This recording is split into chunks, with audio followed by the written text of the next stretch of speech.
Hello class. So today we'll continue with our balance of payment chapter that we did in the previous class also. So as you remember in the previous class we studied about structural disequilibrium and the causes for the same. And in today's class we'll understand the secular disequilibrium and the factors causing the same. So secular disequilibrium, let's first understand the meaning of the same. So secular disequilibrium is the imbalance like between the imports and exports due to some serious and the chronic reasons. Okay, and these are for the long time and exist for a long period. So what does it mean is that, so if we understand the difference between the cyclical disequilibrium and the secular disequilibrium, cyclical disequilibrium में क्या होता था कि जो भी disequilibrium होता था वो temporary होता था, like imports और exports में imbalance होता था because of some temporary reasons, temporary factors और short term के लिए होता था. जहां पे अगर हम secular disequilibrium की बात करें, this exist for a long period of time. ये long period के लिए होता है and it is caused by some serious factors. और वो कुछ temporary factors के कारण नहीं, but कुछ ऐसे factors होते हैं, that means जो root factors होते हैं, उनके कारण जो disequilibrium होता है for a longer period of time, that is a secular disequilibrium. So I'll make you understand the difference between the secular disequilibrium and the cyclical disequilibrium with one excellent example. So let's assume that there are two companies, company A and company B. Company A काफी successful company है, profit making company है, ठीक है. सो यहाँ पे आप देख सकते हो मैंने लिख रखा है जैसे 2010 टू 2015 में कंपनी जो थी, कंपनी ए प्रॉफिट मेकिंग थी. 2016 में just because of the demonetization company ने लॉस इनकर किया. देन आफ्टर लाइक 2017 ऑनवर्ड जब डीमोनेटाइजेशन का इफेक्ट थोड़ा रिड्यूस हो गया, company again started making profit, ठीक है. तो हम कह सकते हैं कि company A it's like it's a successful company, it's an efficient and is a profit making company. तो कंपनी ए में जो 2016 में जो लॉस हुआ, जो इम्बैलेंस हुआ, that is cyclical disequilibrium. Why? Because एक शॉर्ट टर्म फैक्टर डीमोनेटाइजेशन के कारण हुआ जो टेम्पररी था, ठीक है. 2017 में वो इफेक्ट थोड़ा रिड्यूस हो गया और जो कहते हैं ना, जो व्हीकल था वो अगेन ट्रैक पे आ गया. हम कहते हैं ना गाड़ी वापस ट्रैक पे आ गई. So that was the case. Company B की अगर हम बात करें तो 2015 टू 2020 वो लॉस मेकिंग ही रही, ठीक है. तो हम ये कहेंगे that is a secular disequilibrium. Why this is secular disequilibrium? कि एक तो फर्स्ट ये लॉन्ग पीरियड ऑफ टाइम के लिए है और दूसरा वो किसी टेम्पररी या शॉर्ट टर्म फैक्टर्स के कारण नहीं हुआ. कंपनी बी अगर इतने साल से लॉस मेकिंग है, दैट मीन्स कंपनी बी जो है इनएफिशिएंट है. कंपनी बी जो है वो एक अच्छे competitive goods and services market में प्रोड्यूस नहीं कर पा रही एंड ड्यू टू दैट वो compete नहीं कर पा रही अपने competitors and that's why it is a loss making. Okay, so these are the factors which cause a long period disequilibrium. So the factors are the growth of population, low rate of capital formation, technological change, instability in export prices, import restriction of advanced countries. So we'll understand all these factors in detailed manner. Okay. So the first factor is the growth of population. तो अगर if there is an increase in population, अगर population बढ़ती है तो demand for goods and services increase होगा. If there is an increased demand for goods and services, increased demand for domestic goods and thereby reduction in exportable surplus and increase in import demand. अगर population बढ़ेगी तो goods and services की demand बढ़ेगी. तो जो domestic goods हैं, that means जो हमारी country में produce हो रहे हैं उसकी demand बढ़ेगी और इसके कारण क्या होगा कि जो exportable surplus हैं, that means जो goods हम दूसरी कंट्रीज को एक्सपोर्ट कर पाते हैं वो कम हो जाएंगे. बिकॉज जो सारा कंजम्पशन है वो तो हमारी डोमेस्टिक कंट्री में हो जाएगा, ठीक है. तो उसके कारण एक्सपोर्टेबल सरप्लस रिड्यूस होंगे और इंपोर्ट डिमांड बढ़ेगी. Why? Because if there is a growth of a population, अगर पॉपुलेशन की ग्रोथ हो रही है तो डिमांड गुड्स एंड सर्विसेज की बढ़ेगी. तो डोमेस्टिक गुड्स की होगी तो इंपोर्टेड गुड्स की भी होगी, because people have the varied preferences and tastes. So और ड्यू टू दिस क्या होगा, that would create a scarcity of a foreign exchange reserves. Okay, so अगर कंट्री ए है, कंट्री बी है, और कंट्री ए का अगर rate of growth of population country B से ज्यादा है, तो कंट्री ए के ज्यादा चांसेस है कि वो हमेशा डेफिसिट में रहेगी। डेफिसिट में रहेगी दैट मीन्स उसके इंपोर्ट्स उसके एक्सपोर्ट्स से ज्यादा होंगे। Okay, second is the low rate of capital formation. So जो डेवलपिंग कंट्रीज होती है, द कंट्रीज लाइक इंडिया, तो अर्ली स्टेजेस ऑफ डेवलपमेंट में जब एक डेवलपमेंट की प्रोसेस में ही होती है, तो उसको जो है कहते हैं ना फंड कैपिटल की ज्यादा जरूरत होती है। So early stages of development, so developing countries require large capital investment, तो उनको कैपिटल इन्वेस्टमेंट ज्यादा चाहिए होता है to make a country progress. Alright, but उस टाइम डेवलपिंग कंट्रीज की सेविंग्स लो होती हैं because of the high expenditure. Developing countries की जो एक्सपेंडिचर होता है, बिकॉज जो वेलफेयर पॉलिसीज होती है उनमें उनका एक्सपेंडिचर बहुत ज्यादा होता है, और कंट्री को प्रोग्रेस करने के लिए, कंट्री को इकोनॉमिकली ग्रो करने के लिए जो डेवलपिंग कंट्रीज को एक्सपेंडिचर करना होता है, that is relatively more than the developed countries. ठीक है, सो डेवलपिंग कंट्रीज के imports are generally more than the exports. ठीक है, बिकॉज कंट्री इतनी कॉम्पिटिटिव नहीं होती है, कंट्री स्टिल जो है डेवलपमेंट की प्रोग्रेस पे होती है, उसके पास इतने रिसोर्सेस नहीं होते, टेक्नोलॉजी नहीं होती, तो इतनी कॉम्पिटिटिव नहीं होती। सो बिकॉज ऑफ दैट इंपोर्ट्स ज्यादा होते हैं एक्सपोर्ट से, and because of that savings of developing countries savings of developed countries से कम होती है। ठीक है, सो बिकॉज ऑफ दैट क्या होगा, अगर हमारी सेविंग्स कम होंगी तो इन्वेस्टमेंट कम होगा। ठीक है, investment like in the technology, investment in a capital. So ये जब इन्वेस्टमेंट हमारा कम होगा, तो जब हम एक डेवलपिंग कंट्री जब एक एडिक्वेट इन्वेस्टमेंट नहीं कर पाएगी like in a technology and in a good quality of products and services, तो क्या होगा कि वो इतनी कॉम्पिटिटिव नहीं हो पाएगी। ठीक है, सो वो कॉम्पिटिटिव नहीं हो पाएगी, तो वो हमेशा कैसा है ना, वो एक सर्कल में रहेगी, एक विशियस सर्कल में रहेगी, कि बिकॉज वो कॉम्पिटिटिव नहीं हो पाएगी तो उसके एक्सपोर्ट की इतनी डिमांड नहीं होगी, और जहां पे अगर उसकी इंपोर्ट की डिमांड इतनी हायर है, सो वो हमेशा एक डिसइक्विलिब्रियम की स्टेट में ही रहेगी। The third point is the technological change. Technological change is the another reason that causes disequilibrium, that is secular disequilibrium.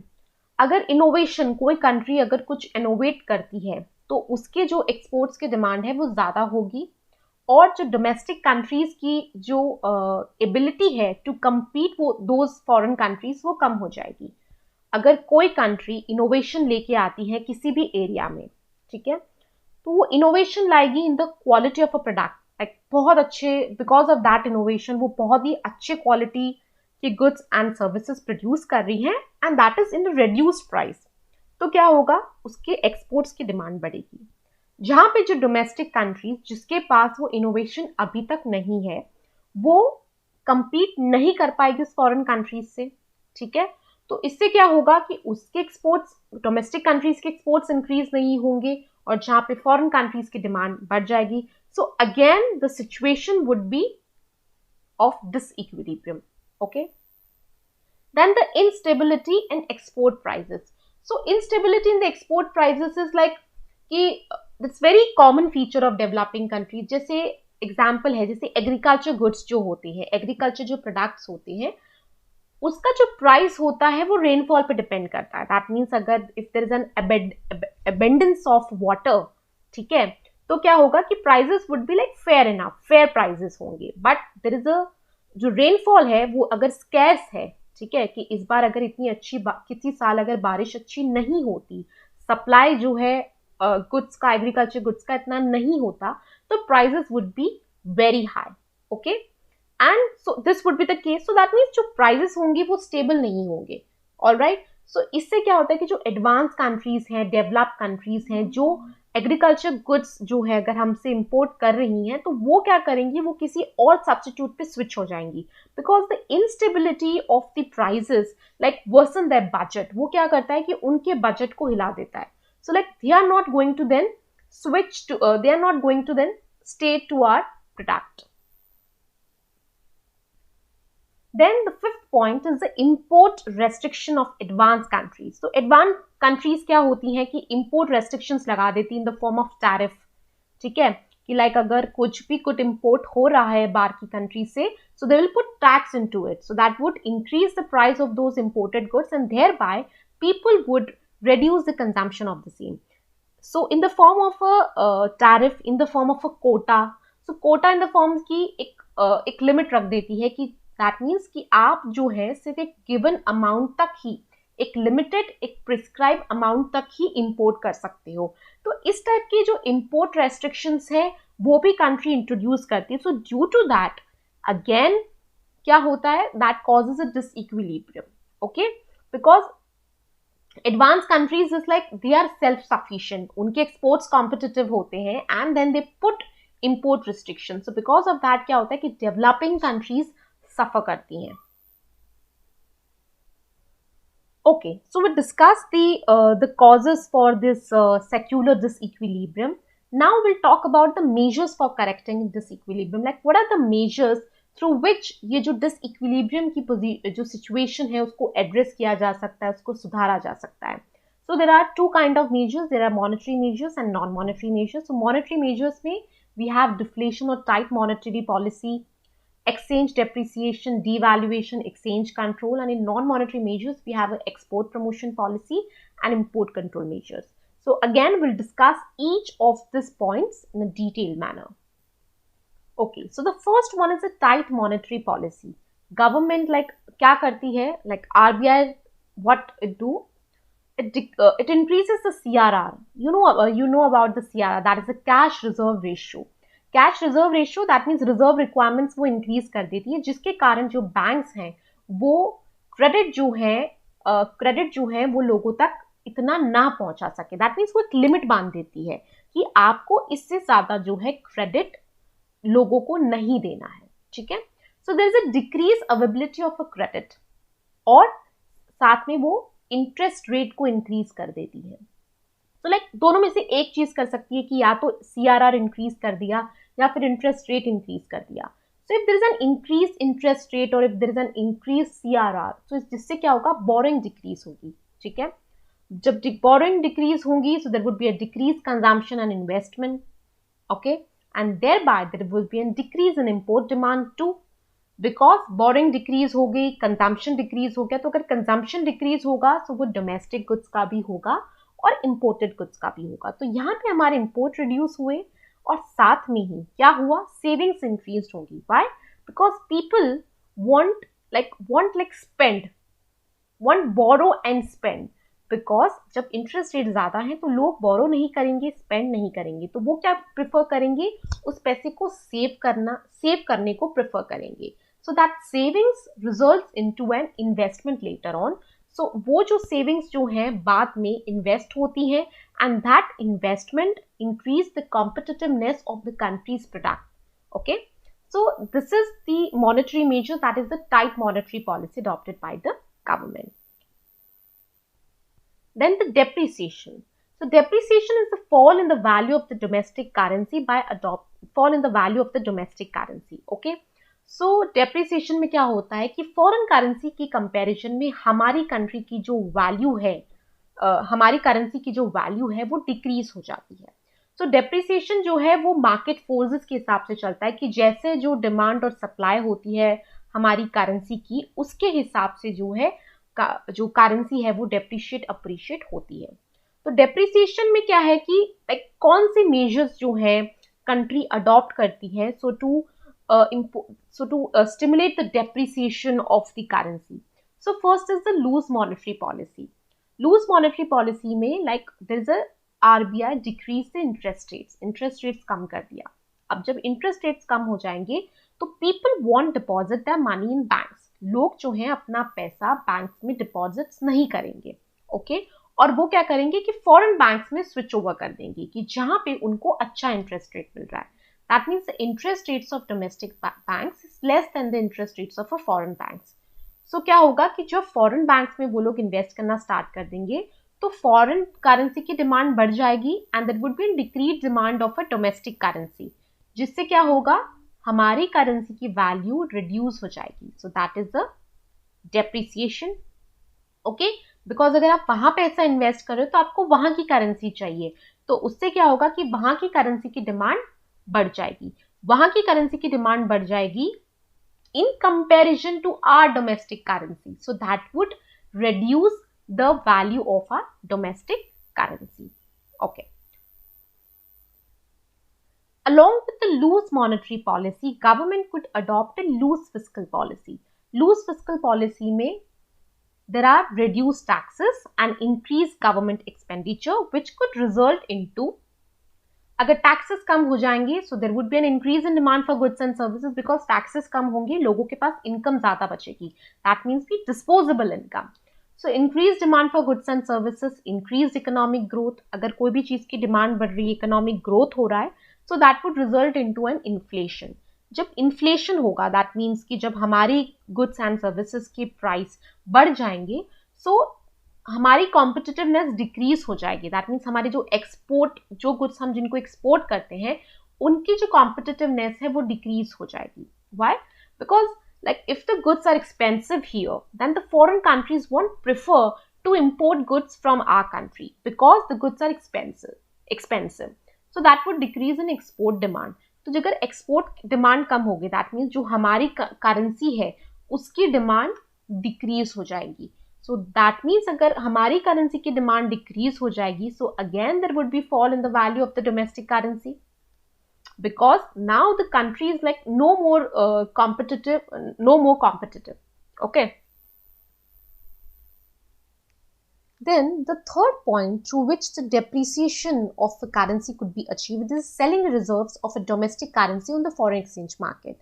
So अगर country के पास like अच्छे अमाउंट में, एडिक्वेट अमाउंट में फॉरेन करेंसी रिजर्व्स है, तो वो क्या कर सकती है कि फॉरेन करेंसी है, so what it could do is demand of foreign currency and supply of domestic currency. That means जो डोमेस्टिक करेंसी है उसको वो बेच देती है और फॉरेन करेंसी को वो खरीद लेती है. ठीक है. सो जिससे क्या होगा कि अगर कोई भी चीज की डिमांड है, सो ऑफकोर्स उस करेंसी का जो वैल्यू है इंक्रीज होगा. एंड अगर हमने डोमेस्टिक करेंसी को सप्लाई किया है, दैट मीन्स सेल आउट किया है, सो उसकी वैल्यू डिक्रीज होगी. So that would lead to the depreciation of the domestic currency. So here what we did is, हमने जो डोमेस्टिक करेंसी के जो रिजर्व्स थे उनको हमने फॉरेन एक्सचेंज मार्केट में बेच दिया. ठीक है. दैट मीन्स हमने डोमेस्टिक करेंसी का सप्लाई किया और उसके बदले में हमने फॉरेन करेंसी को डिमांड किया. That means we purchased foreign currency. So that would result into the fall in the value of the domestic currency. Then devaluation. What is a devaluation? Devaluation is the same as a depreciation. Devaluation is also the reduction in the value of the domestic currency. But the significant difference between the devaluation and depreciation is जो depreciation होता है that is because of the market forces. Market forces की demand क्या है foreign currency की, supply क्या है foreign currency या डोमेस्टिक करेंसी की डिमांड क्या है, फॉरेन करेंसी की डिमांड क्या है, और जो भी फैक्टर्स हैं अदर फैक्टर्स, उसके कारण जब भी करेंसी की वैल्यू इंक्रीज डिक्रीज होती है तो हम कहते हैं डेप्रिसिएशन है. डिवैल्यूएशन में क्या होता है कि ऑफिशियली जो है डोमेस्टिक करेंसी की वैल्यू को डिक्रीज किया जाता है. ठीक है. दैट मीन्स वो मार्केट फोर्सेस से नहीं होता, गवर्नमेंट उसे डिसाइड करती है कि जैसे अगर गवर्नमेंट ने सोचा है कि like $1 is equal to 70 rupees, so government decide करती है कि okay now the $1 would be equal to 80 rupees. Okay. Devaluation तभी इम्पोज होता है कि जब country fix exchange rate system को फॉलो करती है, जबकि अब जो है most of the countries floating exchange rate follow करती है, लाइक जहाँ पे एक्सचेंज रेट जो है वो डिमांड एंड सप्लाई जो मार्केट फोर्सेस है उससे डिसाइड होता है. ठीक है. सो डिवैल्यूएशन से क्या होगा, इंपोर्ट्स हमारे कॉस्टली हो जाएंगे और एक्सपोर्ट्स चीप हो जाएंगे. दैट मीन्स अगर हमारी करेंसी की वैल्यू अगर डिक्रीज हो जाती है तो इंपोर्ट्स हमारे लिए कॉस्टली हो जाते हैं और एक्सपोर्ट्स जो हैं वो चीप हो जाते हैं. दैट मीन्स दूसरी फॉरेन कंट्रीज को हमारे गुड्स जो हैं वो चीप उनको चीप लगते हैं और वो इनएक्सपेंसिव लगते हैं. तो because of that the demand more of the domestic goods. Then the last but not the least, exchange control. So this is the another measure that is adopted. So it's a direct step. It's a direct step by the government. तो यहाँ पे exchange control में क्या होता है कि RBI जो है वो डिमांड, जो फॉरेन करेंसी के डिमांड एंड सप्लाई है उसको पूरा मैनेज करती है. सो इस पॉलिसी के अंदर क्या होता है कि जितनी भी एक्सपोर्टर्स होते हैं, all the exporters are ordered by government to surrender their foreign exchange to the central bank of the country. ठीक है, यहाँ पे जितनी भी एक्सपोर्टर्स हैं उनको ऑर्डर किया जाता है कि वो अपने जो फॉरेन एक्सचेंज जो है वो सेंट्रल बैंक के पास सरेंडर कर दें. ठीक है, and then it is ration out among the licensed importers. ठीक है, तो यहाँ पे क्या करती है कि आरबीआई जो है वो ही जो है परमिशन देती है, वो ही जो है लिमिट बांधती है. दैट मीन्स कि कितना इंपोर्ट जो है एक कंट्री कर सकती है. That means no one else is allowed to import goods without licence. Okay, so like RBI यहाँ पे एक इंपोर्ट को लिमिट में रखने की कोशिश करती है. That means RBI is responsible for managing all the foreign currency transfer. So that means under this policy of the exchange control, the RBI put restriction on the use of foreign exchange. ठीक है, so सिर्फ RBI ही पैसा release करती है, foreign exchange, foreign currency release करती है for essential imports. So this policy helps much in correcting disequilibrium of a balance of payments. So I hope this much is clear. So that's it for today. In the next lecture, we'll complete our balance of payments chapter.